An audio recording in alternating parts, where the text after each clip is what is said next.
Triomphe Congo TV est une chaîne d'analyse politique, économique, sociale et culturelle. Congolais de partout, aimez votre chaîne, abonnez-vous, likez et activez la notification. Vous voulez la bonne information? Triomphe.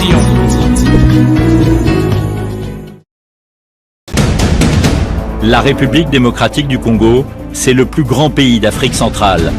Un territoire équivalent à plus de 4 fois celui de la France métropolitaine. Eh bien, aimables téléspectateurs de Triomphe Congo Télévision, votre média en ligne, nous voici pour la énième fois aujourd'hui, très heureux aussi de vous recevoir pour la journée d'aujourd'hui où nous allons parler du prophète Simon Kimbangu, qui est le prophète de l'Église de Jésus-Christ sur la terre.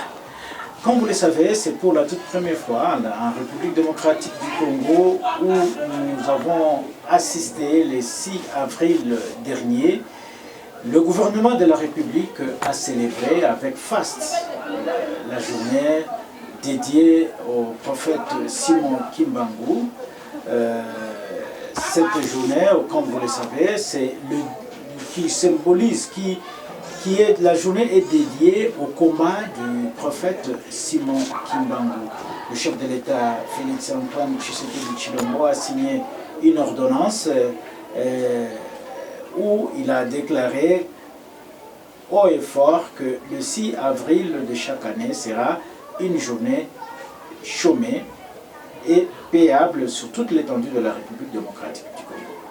À l'occasion de cette journée, nous avons le luxe de recevoir dans ce studio, et puis sur ce plateau, M. Francis Chiinga, qui est chef de division de presse de l'église kimbangiste ici à Lubumbashi, dans le Haut-Katanga. C'est avec lui que nous allons essayer de parler. Mais avant d'en arriver, chers téléspectateurs, je vous demande de vous abonner massivement sur votre chaîne, afin de nous aider à faire un bon travail. Vraiment, si vous vous abonnez chaque jour, même vos voisins, même vos amis, vous les intéressez afin qu'ils puissent s'abonner massivement sur cette chaîne Triomphe Congo Télévision, Triomphe Congo TV. Et aussi, n'oubliez pas d'activer la cloche de notification afin de recevoir tout ce que nous aurons à produire sur cette chaîne tout au long de cette année. Alors, je m'en vais recevoir mon invité qui n'est autre que M. Francis Chiinga. M. Francis, bonjour. Bonjour, messieurs les journalistes de Triomphe Congo Télévision. Oui, M. Francis, vous allez bien? Dieu nous compte parmi les vivants. Nous sommes heureux de vous retrouver dans un bon cadre. Surtout, nous vous remercions de nous accueillir dans votre bureau. Merci beaucoup, messieurs les journalistes. C'est ce que nous apprend. Hein? Le kimbanguisme, c'est une religion sociale africaine qui nous apprend l'amour. Dans l'amour, il y a l'accueil, il y a tout, il y a tout. Oui, en tant que chef de division, M. Francis, comment avez-vous accueilli la date du 6 avril chez les kimbanguistes? Merci beaucoup, messieurs les journalistes. Vous vous souvenez que le 6 avril 2021, le chef de l'État, son Excellence Félix Antoine Tshisekedi, s'était rendu en Kamba. Et dans son speech, il avait promis qu'il ferait de la journée du 6 avril une journée chômée payée, en connivence bien sûr avec l'Assemblée et le Sénat. 2021, nous avions attendu, l'année s'est terminée, nous sommes entrés en 2022, rien ne s'est passé, nous étions en train de nous inquiéter, nous en tant que kimbanguistes, nous étions en train de nous inquiéter, mais comme nous avons toujours un principe chez nous, Diambu Intangwandi, c'est-à-dire chaque chose a son temps. C'est dans quelle langue? Là, c'est en Kikongo. C'est comme ça que, comme rien ne se fait au hasard, il a plu à Dieu lui-même, pendant ces temps-là, qu'il a prévu pour que le président de la République puisse concrétiser la pensée de Dieu selon qu'il avait promise. Ce qui fait que quand le 6 avril, c'est-à-dire le 30, c'était le 30 mars 2023, quand on a annoncé que la date du 6 avril était chômé payé, et je vous dis que c'était une grande joie. Hein, une grande joie parce que Likambo et Kokelaki Nango Tango. C'est-à-dire le temps. Likambo et Kokelaki Nango Tango pour dire que le jour est venu. Ah oui, oui, le jour est venu tout simplement parce qu'on attendait ça. Nous attendions ça, surtout que le chef de l'État l'avait promis. Et comme il l'avait promis, nous attendions. Et quand ça ne venait pas, bon, imaginez-vous, hein, imaginez-vous ce que nous disions. Mais lorsque on a proclamé ça, nous avions dit Dieu merci. Ce que nous attendions est arrivé, on ne pouvait qu'applaudir. Oui, vous dites Dieu merci, ce que vous attendiez est arrivé. Oui. Pourquoi? Qu'est-ce que vous attendez? Qu'est-ce qu'il y a de spécial pour cette date? Oui. Messieurs les journalistes, peut-être les gens ne connaissent pas l'église kimbangiste. L'église kimbangiste, de tout ce que nous vivons aujourd'hui, au Congo, en Afrique et au monde, Papa Simon Kimbangu l'avait déjà prédit. C'est-à-dire, nous qui connaissons déjà ce que Dieu, le Saint-Esprit, par Papa Simon Kimbangu avait dit, nous confrontons ce qu'il avait déjà promis à ce qui se réalise. Lorsque ça se réalise, nous disons, merci, ce que Papa avait dit, c'est ça. Mais si ça ne se réalise pas, nous attendons les moments. Alors, en République démocratique du Congo, si tout le monde avait un regard sur Papa Simon Kimbangu, peut-être on ne connaîtrait pas ce que nous connaissons. Quelle corrélation il y a entre cette date et la pensée de Simon Kimbangu? La date d'abord, le 6 avril correspond au début du ministère de Papa Simon Kimbangu. Si nous allons entrer dans la Bible, Dieu promet à Abraham, après qu'il n'ait pas respecté les consignes qu'il lui a données, de couper les animaux en deux. Comme il n'a pas respecté, comme Abraham n'avait pas respecté, eh bien, les enfants d'Israël sont entrés en esclavagisme pendant 430 ans. Nous, les enfants d'Israël, c'était de l'autre côté, mais quand nous entrons en République démocratique du Congo ou bien en Afrique, nous prenons le Congo d'Antotila. Nous sommes en 1491, le Congo qui a connu tout ce qu'on a connu. On a matraqué les gens, on a tué les gens. Et 1700, Donna Béatrice Kimpavita sera brûlée vive. Elle était aussi kimbanguiste? Oui, bon, elle est dans l'histoire du kimbanguisme. Les choses se sont dessinées telles qu'il y a eu l'esclavagisme. Bon, maintenant, quand nous prenons les 1491 et toutes les péripéties, en 1885, le partage de l'Afrique, nous sommes devenus nous-mêmes les objets de nos frères de race. En 1887, Papa Simon Kimbangu naîtra, selon qu'il a été prophétisé par Donna Béatrice Kimpavita, est arrivé le 6 avril 1921. Si vous calculez de 1491 à 1921, cela totalisé 430 ans. Donc, arrêtons-nous un peu à ce niveau. Oui. Vous parlez de Donna Kimpavita. Oui. Très peu, la génération actuelle, les jeunes, nos enfants, même la future génération, ne connaît pas Kimpavita. Qu'est-ce qu'elle est? Qu'est-ce qu'elle était par rapport au prophète Simon Kimbangu? Merci beaucoup, Kimpavita, c'est ça son vrai nom. Donna Béatrice, là, ce sont les noms de colonisation. Kimpavita fut une prophétesse. Parce que vous savez, il y a le royaume Congo dans son unité qui réunissait pratiquement le Congo Kinshasa, le Congo Brazza, le Congo Angola. Tous ces pays-là constituaient le royaume Congo. Qu'est-ce qui s'est passé? Et ils ont ces royaumes-là, c'est pratiquement le transfert de nos frères juifs dont nous sommes issus, qui sont venus en Afrique, rester pratiquement dans le royaume Congo. Alors, ils ont connu tout ce qu'ils ont connu, les Juifs, avec l'arabe Idrissi qui est venu, même Diego Cao. Quand on parle de Diego Cao, les découvertes de la plupart d'historiens ne savent pas dire qu'est-ce qu'ils sont venus faire comme découverte. En fait, c'était une recherche pour découvrir là où seraient partis les enfants d'Israël ou les Juifs. Donc nous, les Congolais, nous sommes les prototypes des Juifs. Les Juifs sont nos frères. Mais quand il y a eu des guerres des Maccabées dans les années 665, les Juifs ont fait ce qu'on a appelé l'exode. Ils sont venus en Afrique. Alors, quand ils sont venus, il y a eu des prophètes, Néné Mwanda Bouela, parmi lesquels il y a eu maintenant Kimpavita. Kimpavita, c'est elle qui dira aux Blancs que non, ce que vous faites, ce n'est pas bien. Écoutez, vous ne devrez pas nous tuer comme ça, vous ne devez pas nous acheter. Aujourd'hui, peut-être vous avez le pouvoir, mais moi, je ne saurais pas terminer cette mission, mais il y aura quelqu'un qui viendra terminer cette mission-là. C'est l'esprit Kimbangu, parce que dans le royaume Congo à l'époque, on parlait de l'esprit Kimbangu quand il fallait ressusciter les morts-nés. Kimbangu Fula Mwana, Kimbangu Fula Mwana, c'est alors qu'il dira, il renaîtra, et quand il viendra, c'est pour mettre fin à la colonisation. Donc, dans l'histoire du kimbanguisme, Mama Kimpavita est parmi les gens qui ont annoncé la venue de Papa Simon Kimbangu. Effectivement, Papa Simon Kimbangu est là.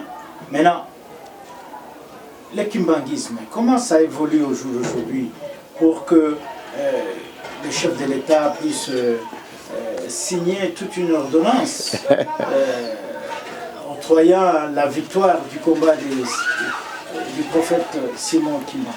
D'ailleurs, moi je dirais que le président de la République, merci d'abord par rapport à tout ce qu'il a fait, il est venu racheter les grands retards dans lesquels nous avons été plongés. C'est un grand retard qu'il est venu, donc il est en train de vouloir récupérer, mais ce qu'il est en train de récupérer, peut-être c'est peu par rapport à ce à quoi on s'attendait. Retenez, messieurs les journalistes, l'église kimbanguiste est reconnue le 24 décembre 1959. Officiellement. Pendant ce temps-là, aucun libéré l'église kimbanguiste. C'est-à-dire quoi? En fait, sur le plan religieux, dans notre pays, si nous pouvions vraiment parler de la vraie indépendance, on ne parlerait pas de la vraie indépendance avec d'autres églises. Parce que l'église kimbanguiste, qui a été indépendante avant la République démocratique du Congo, serait la religion à laquelle on se référerait pour diriger ce pays. Parce que lorsqu'on gère un pays, on ne doit pas seulement gérer le pays sur le plan économique, sur le plan politique, mais d'abord c'est la gestion religieuse, spirituelle. Nous les Congolais sur le plan spirituel, est-ce que sommes-nous indépendants?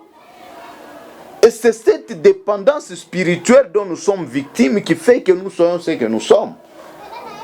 En 1959, l'église kimbanguiste est reconnue officiellement.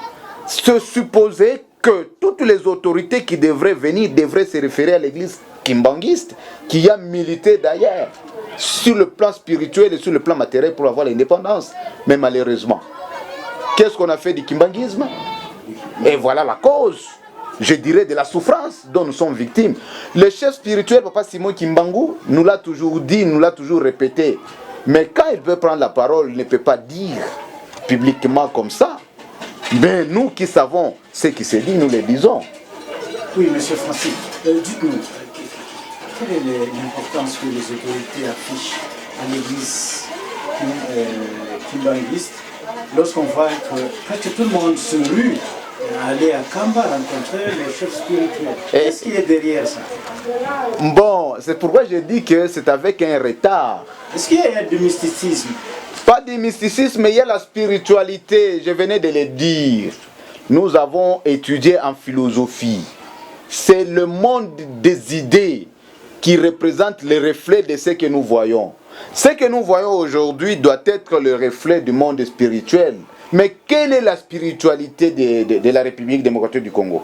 Quelle est la spiritualité de l'Afrique? Le professeur Agnogno, qui m'a donné le cours de sociologie des religions, m'a dit que Un peuple sans identité spirituelle, c'est un peuple parti, qui est un peuple perdu. Et nous, le Congolais.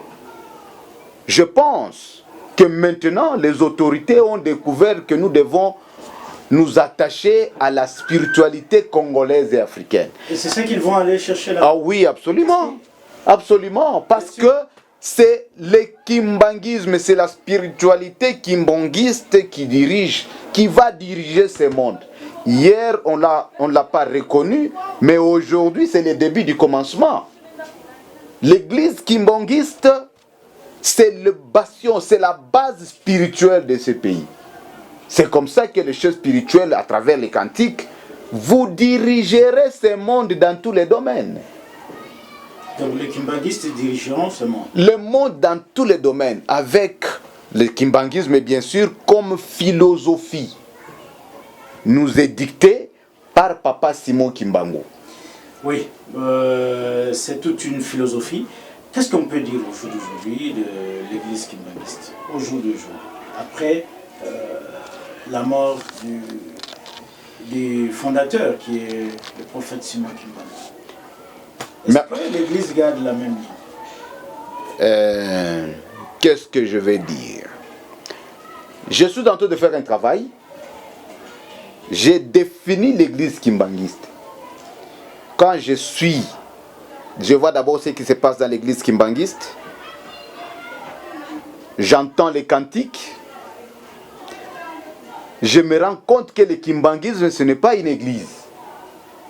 Le kimbanguisme, c'est vraiment, ça va choquer les gens par rapport à ce que je vais donner comme définition. Je dis, l'église kimbanguiste, c'est le ciel qui est descendu ici sur la terre, dont Dieu, Simon Kimbangu, est lui-même au patron, qui dirige cette église-là, et les anges. Simon Kimbangu, c'est Dieu. Dieu. Et que les fidèles sont les anges. Mais j'ai ajouté une chose. Parmi les anges avec lesquels Simon Kimbangu est venu sur la terre, le diable a inséré ses siens pour bien sûr bloquer ou bien embrigader l'œuvre de Simon Kimbangu, qui est lui-même le patron de la 4e génération, le dernier Dieu ou le Dieu le Saint-Esprit. Mais lorsque vous comparez Dieu au prophète Simon Kimbangu, mais on connaît que le prophète haït ses enfants. Ce sont ces enfants qu'on peut appeler aussi les Jésus ou le Saint-Esprit, comme vous avez l'habitude de les appeler. Oui, merci beaucoup. C'est une matière, hein? C'est une matière. D'abord, il faut enlever une chose dans la tête des gens. La difficulté ou les difficultés qu'ont les gens, c'est parce qu'on leur a appris que Dieu n'est pas visible. Dieu est esprit. Personne ne peut le voir. Ça, c'est de la théologie apophatique qu'on nous a rapportée. Mais lorsque nous voyons la réalité, nous trouvons avec la Bible que Dieu n'est pas un esprit comme les gens le disent. Mais Dieu, c'est un homme. Prenons l'exemple. Genèse 1, verset 26-27. Dieu dit, faisons l'homme à notre image et à notre ressemblance. Il a fait qui? Il a fait Adam. Est-ce qu'Adam était un esprit? Adam, c'était un homme. Il a vécu avec sa femme, maman Ève. Mais Adam a été créé à quelle image? À l'image de Dieu. Si Dieu était esprit, comment Adam devrait devenir un homme? C'est-à-dire, Dieu lui-même qui est homme, il a créé Adam à son image. Et lorsque nous quittons, même, il y a trop de passages bibliques dans la Bible. Dans les Bibles. Je constate même que cette émission va nous prendre beaucoup de temps. Oui. Mais en bref. En bref. Qu'est-ce que nous pouvons retenir au jour d'aujourd'hui sur l'expansion de l'église kimbanguiste? L'église kimbanguiste, moi j'ai toujours dit aussi que c'est peut-être une invention qui est consommée aujourd'hui par toute la planète Terre. L'invention noire. Pour laquelle d'ailleurs le noir devrait être fier. Parce que le kimbanguisme qui a commencé le 6 avril 1921 avec Papa Simon Kimbangu en République démocratique du Congo, dans le Congo central, visible partout. Donc vous dites qu'il n'est pas mort? Papa Simon Kimbangu, papa, pendant qu'il meurt, c'est à la même date que le chef spirituel actuel naît. Le 12 octobre 1951, il meurt ici à Lubumbashi. Et le 12 octobre 1951, renaît Papa Simon Kimbangu Kiangani, l'actuel chef spirituel. Qui lui ressemble totalement. Oui, c'est lui qui est allé voir le président de la République. D'ailleurs, je me dis, quand je regarde Papa Simon Kimbangu, je dis, mais quelle humilité! Quelle humilité! Quand il salue le président de la République, il s'incline. Même quelqu'un d'autre peut même se dire, ah, comme ça la nini mutuana. Alors que c'est lui qui a la clé. Cet homme-là qui a été reçu par le président de la République. C'est lui qui a la clé. C'est lui qui peut dire aujourd'hui, fini le Congo. C'est lui qui peut dire, voilà la voie du Congo. Non, tout simplement parce qu'on l'ignore. Et il observe. Parce que nous, en République démocratique du Congo, c'est le langage, tu connais mon niveau. On est trop docteurs, on est trop licenciés. Mais non, Dieu, il nous laisse, nous les docteurs, nous les licenciés, voir ce que nous allons faire de notre pays. Et qu'est-ce que nous avons fait? Mais Simon Kimbangu seul, en 1921, il a bouleversé le monde. La géostratégie, seul. Donc, Papa Simon Kimbangu Kiangani, tel que nous le voyons là-bas, messieurs les journalistes, c'est un homme parce que nous le voyons avec la veste, il parle. Mais, il faut faire attention. La clé de ce monde ici et la clé de la République démocratique du Congo, c'est lui. D'ailleurs, moi, j'étais en train de dire, s'il m'arrivait de passe député, nous allons dire là-bas, tout ce que nous avons comme guerre, tout ce que nous avons comme misère, la clé de tous ces problèmes-là, c'est Papa Simon Kimbangu Kiangani.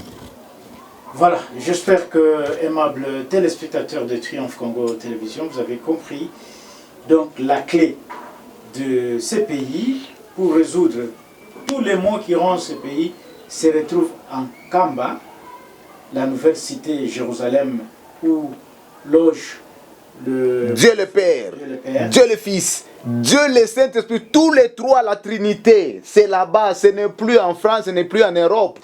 C'est nous qui avons tous ces pouvoirs-là. Donc Dieu, dans sa Trinité, représenté par Papa Simon Kimbangu Kiangani en République démocratique du Congo. Les Israéliens, tu l'avais dit à l'époque de Mobutu. Si vous avez bien l'histoire, parce que vous êtes journaliste, ils sont arrivés, ils ont dit à Mobutu que vous gérez le paradis. C'était par rapport à quoi qu'ils ont dit qu'ils géraient le paradis. Armstrong et les autres sont allés à la Lune en 1967. Ils sont allés voir Dieu. Posez-leur la question. Qui ont-ils vu là-bas? L'histoire du monde ici, c'est au Congo. Frange Fanon l'avait dit, messieurs les journalistes. L'Afrique a la forme d'un revolver dont la gâchette se trouve en République démocratique du Congo. Est-ce que nous, les Congolais, nous raisonnons par rapport à ça? Voilà. Les Belges savent bien ce que je suis en train de dire. Et peut-être ce qu'ils attendent, c'est de nous regarder comment nous sommes distraits pour qu'ils viennent un jour nous dire, voilà, nous allons vous coloniser encore avec le nom de Simon Kimbangu. Voilà, aimables téléspectateurs de Triomphe Congo Télévision, nous sommes arrivés à la fin de notre émission.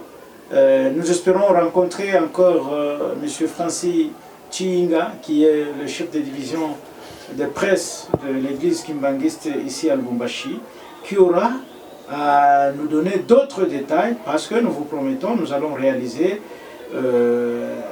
un documentaire sur l'église kimbanguiste ici à Lubumbashi. À tous et à toutes, nous vous disons merci de nous avoir suivis. Triomphe Congo TV est une chaîne d'analyse politique, économique, sociale et culturelle. Congolais de partout, aimez votre chaîne, abonnez-vous, likez et activez la notification. Vous voulez la bonne information? Triomphe.